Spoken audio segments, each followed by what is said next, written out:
another edition of Cohasset Common.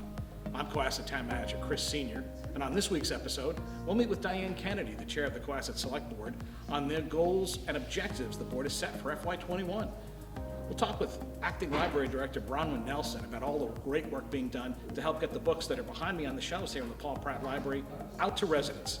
We'll talk with the owners of Flemings Lighting downtown about how they're coping with the pandemic and keeping their customers engaged. This and more on this week's edition of Cohasset Common.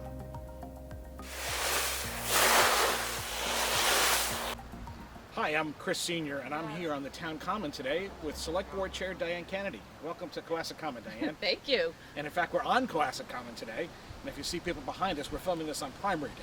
So there'll be people coming and going as they exercise the fundamentals of democracy, getting out to vote. The right to vote on the Town Common. It's a beautiful day. It's a beautiful day. So what we're talking about today is something the Selectmen have made a very big priority over the last several years, is setting annual goals and objectives. So we met in, I think it was in July, and reviewed our goals from last year and came out with 3 goals for this year, and I'm going to have to look at my cheat sheet. One is to continue work on some of the capital infrastructure projects in town, including the town hall renovation, which has been something we've been working on for a few years, water and sewer capital needs, and also the Elm Street corridor, which is a project that a focus area that we was identified in the master plan process. Also, probably more than ever, to pay attention to our finances. One of our primary goals always, and Chris's, is to make sure we're good stewards of the tax revenues and the revenues of the town, and especially during this particularly challenging pandemic time, we want to make sure we stay on top of the needs and challenges that the town has financially. The third goal is actually a very large goal, which includes a number of different priorities for the community. So I'm going to read them. Public health, affordable housing, economic vitality, response to addiction, mental health, and substance abuse issues, community engagement, inclusion and diversity, and open and accessible government. We felt all of those things were very important to the general community health, physical health, mental health, emotional and social health. And addressing all of those can help us just be a healthy, engaged community doing good work.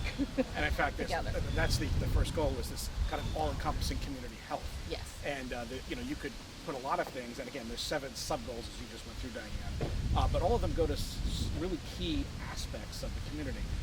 One of the things that we talked about with our public health folks, obviously, in the public health piece, is not only the response to COVID, which is obviously on everybody's mind, but we're out here safely socially distancing on the common, but people are encouraged all the time for mask wearing. We all both have our masks, and we're obviously pushing to get schools, working collaboratively with the schools to get the schools reopened as safely as possible, and to make sure that we're interacting safely all over.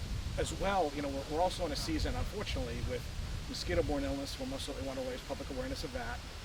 Ticks are most certainly a problem. That's something that the public health department wants to raise more awareness of, how to prevent those things. And also the flu shots. The governor has said everyone who's going to school up to 30 years old needs to get a flu shot. We're doing some flu clinics. More information on that will be coming out soon. So the public health folks in town, Pam Fahey and Mary Goodwin, have really jumped on, and the Board of Health, and said this is a great opportunity for us to really continue to make Cohasset a really healthy place. I want to riff on that, because our discussion about community health was, there is a lot of information, a lot of work that gets done in town hall that we feel might not get disseminated through different channels to the community. So that's a big part of the community engagement, and actually looking at how we send messages out, whether it's Cohasset 143 TV or through the social media channels, but also creating partnerships with some of the community organizations in town, because the government can't, we just can't do it all. So we need partners. It's just like with Safe Harbor and dealing with the addiction crisis. That was something that, the town can't take on that role by itself. So partnering and working together and identifying other community partnerships has been a priority for us. So being able to kind of address the needs, but also make sure people get engaged and involved and know where to go to look for information, or know what other organizations might be able to take off and run with an issue like diversity, equity, inclusion is a big goal for us. And I mean, we can deal with it as an employer in those settings, but it's also about community understanding and education. So that we can do with partners. And that's actually, I think, one of the key aspects of the whole process that's developed over the last few years, is that it's an engagement process. Yes. The selectmen, of course, it's their job as the chief policymakers in town to have these big discussions and lay out these goals. And at that point, it's a very collaborative process.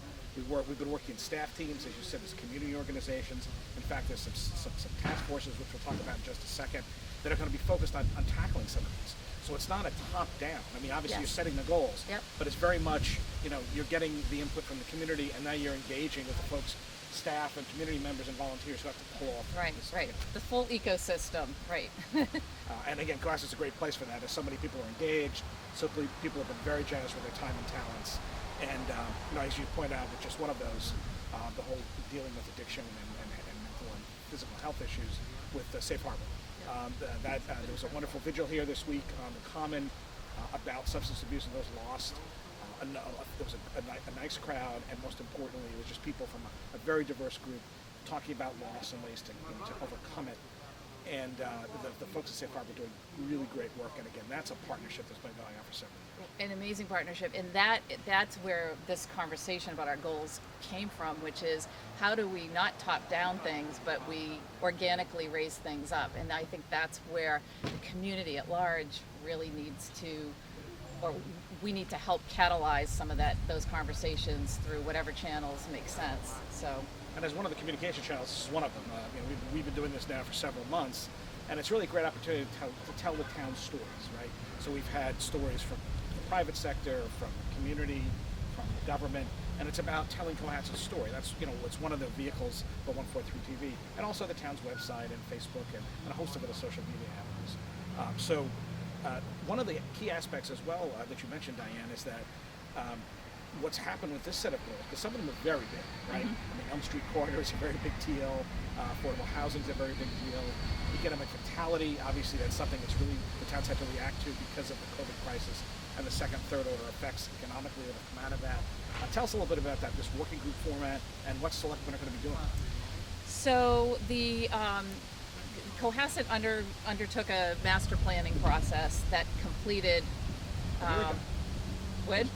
A year ago, and then we adopted the master plan, and a few months later we convened a master plan implementation committee, and on the master plan implementation committee is a group of residents that are from various committees and plus some citizen at large positions, and they sort of did a deep dive on the document and came up with a set of priorities, which you alluded to, and I'll allude back to them. And they recommended to the select board a working group structure so that each priority of the master plan, which were accepted by the select board and also the planning board, each priority has a working group, and that working group is going to be made up of staff as well as a number of citizens from key other committees, and again, other citizen at large positions. So I think there are 5. I'm going to try to remember. There's 5. One is discussions on regional sewer. That is something the select board and the sewer commission are going to be diving into very soon in September. What might that look like? Where might that be? There has been a study that was conducted over the last couple of years that will, again, look at, unpack, and figure out where we want to go. Another priority is the Elm Street corridor, which is both infrastructure and economic development and what's going to bring the village to the harbor, and what needs to happen to better employ the resources that we have there, whether it's a historic walk or a cultural walk, the businesses here, the businesses in the harbor. And I'm the select board representative to that particular committee. There's somebody from the harbor plan, somebody again from master plan implementation. Another one is looking at our zoning bylaws. That's something that, a lot of people worry about when something happens in town, whether it's a building project or an infrastructure project, and well, it all goes back to the zoning. So zoning bylaw review is probably a multi-year exercise, and somebody from zoning, planning, and the select board rep is select board member Jack Creighton will represent for the zoning. Affordable housing is something we've made a lot of progress on and will continue to do so. The Affordable Housing Steering Committee is effectively the working group for that, and Paul Schubert will be representing the select board in that initiative. And lastly is economic vitality, as you mentioned, and we felt a lot of kind of pressure to deal with economic development because of the COVID issues and the challenges that our businesses are facing. But the master plan, of course, was looking, first of all, pre-COVID and looking more long-term. So the Economic Development Task Force,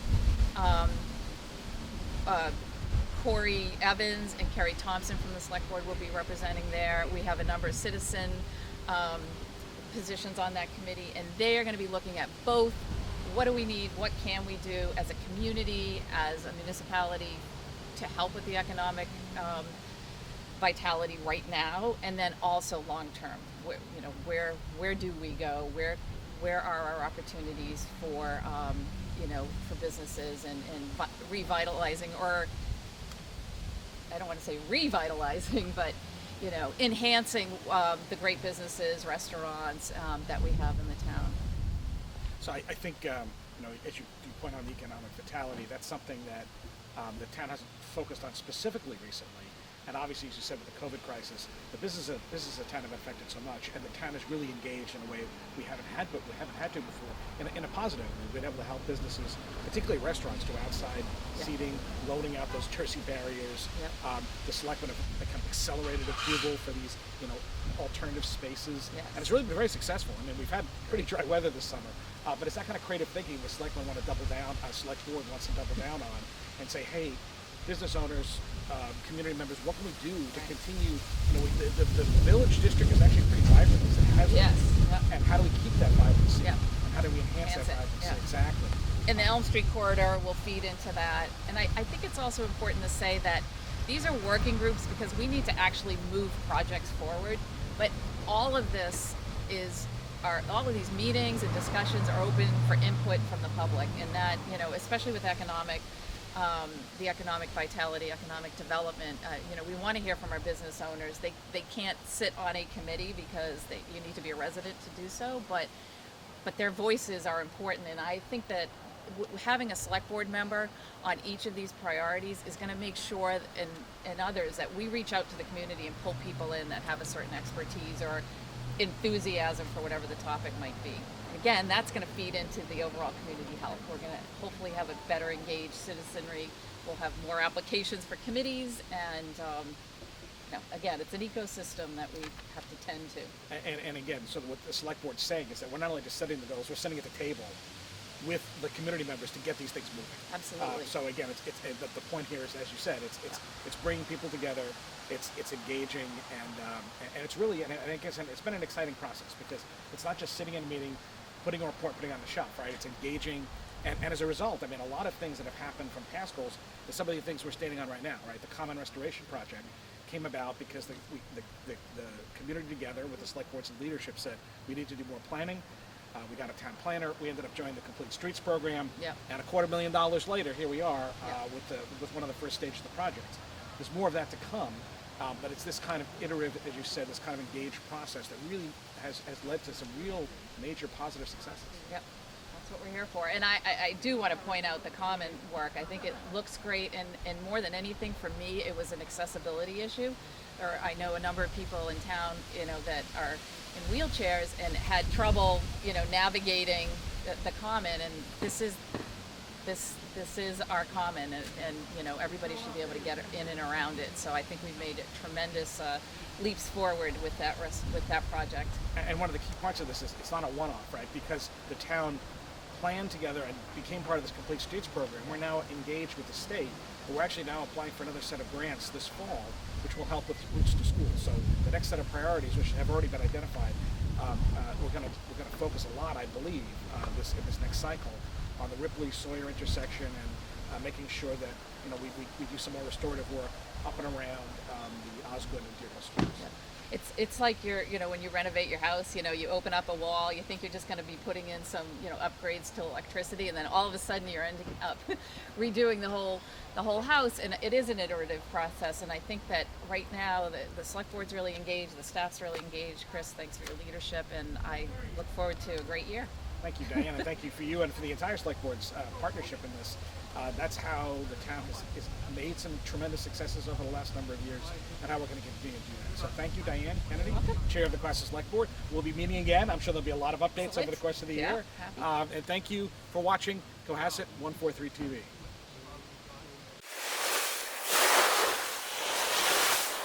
And now let's take a look at another Cohasset business. This week, Flemings Lighting with Cohasset Chamber President Larry Corthell. We're here at Flemings with Frank Smith, and he's going to tell you what's going on at his shop right now. Hi, Frank Smith here. Yeah, at Flemings we're still open for business, but by appointment only. So if you call me, 781-383-0684, we can get you into an appointment here. And we also do curbside pickup, and you can contact me on the website. It's flemingslighting.com, and my email is frank@flemingslighting.com. So how are we getting through this pandemic? We're doing okay. I'm thankful for customers like you that are out there that come in and call me and try to do business as much as we can. I haven't been through anything like this before, and hopefully we won't have to go through it again ever, we hope. And we're doing okay. And again, I'm thankful for my customers out there and my help that got me this far too. Because some of our sales associates can make home visits with a mask and distancing all the way, of course. So if there's anything you need out there or have any questions about lighting or giftware or anything that we have here, please let us know. I've been here 37 years, and we've been through snowstorms and you name it, everything. All the storms and everything, and it's never been this bad before. But I feel people are trying to get back to normal, and we're all looking forward to that day when we will be back to normal, whatever that is coming up. So please reach out to us if you want to, and we'll try to help you in any way we can. Thank you.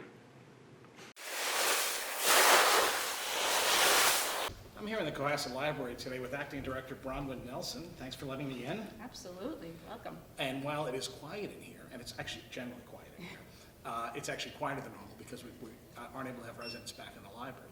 That said, the library is hustling. Tell us some more about the curbside pickup problem. I'm glad to. So we've been incredibly busy trying to get our materials out to our patrons, and we have a process that we use where either person can call us or they can go online to our website and place a hold on books, DVDs, audio, anything of that nature. And we get 2 lists every day that lists all the holds. We pull them from our shelves, and then our circulation staff processes all the items. If it's something for a Cohasset resident, it gets checked out to that person, put in a bag, stapled, and it has their name on the outside, and then the next day it goes outside to our curbside pickup, which is out in our parking lot, and we are running that every Tuesday through Saturday from 10 a.m. to 4 p.m. So a resident can come by, look in the bin, find their name, take their bag, and they're good to go. It's already checked out and they're on their way. And what happens when you want to return a book? If you want to return a book, we have 2 options right now. As always, our book drop is open 24/7. Anytime someone is driving by, they can swing in and return their items. Otherwise, we also have a bin next to the curbside tables that's a barrel. A person can put their items in there. I do have to mention we are quarantining all of our items right now for 4 days. So if you return something, it doesn't immediately come off your account, that's because it's being held. So we're not charging fines for anything that's returned outside the checkout period because we are quarantining them to be safe. So the book I just returned the other day that I put out front is sitting in a quarantine for a few days. Exactly, exactly, just to be safe, to be sure that, nothing's. So how's the service working? I understand it's pretty popular. We've been incredibly busy. Like I said, it's really actually great because we do miss all our patrons being in here, but we feel great that we are able to, give them what they need, the materials that they need. And so we get these long lists every day, like I said, twice a day, and get through the whole list and make sure we get the items out as soon as we can. So what would you say the run is every day? What do you think you're pushing out? Well, I'll say this morning it was 11 pages of holds, and we haven't run our second list yet, so That's a it's lot. hundreds. It's in the hundreds at least, and that doesn't even include all our virtual items, audio books, the e-books, all the things that can be downloaded as well. So this is just physical materials that people are coming and getting, so it's great. So that's one of the things that I think people have to also appreciate is that once upon a time, or back in the pre-COVID days, you'd come in, you'd browse, you'd find something, you'd go to the desk, to check it out, and you'd be done. Now, the library staff actually has to do all that for you. Exactly. You have to decide what it is. They have to pull it off the shelves, check it out, bag it, and then put it outside, and then if you don't pick it up, they bring it back in. So the workload has actually increased a fair amount because just of the process. Absolutely, and we have to call everyone as well to notify them that their items are here. So it's very labor intensive, but at the same time, it's what we want to do. That's what we're here for, is to try to help our residents get through this time and have something to read or listen to. So the library remains a vibrant center of Cohasset. Even though people aren't inside, people are getting virtually inside and getting physical items every day. Absolutely, yes, that's what we're here for. Great. Thank you, Bronwyn. I appreciate the visit, and thanks to everybody working hard to keep Cohasset plugged in. Yes. Thank you. Thanks for having us.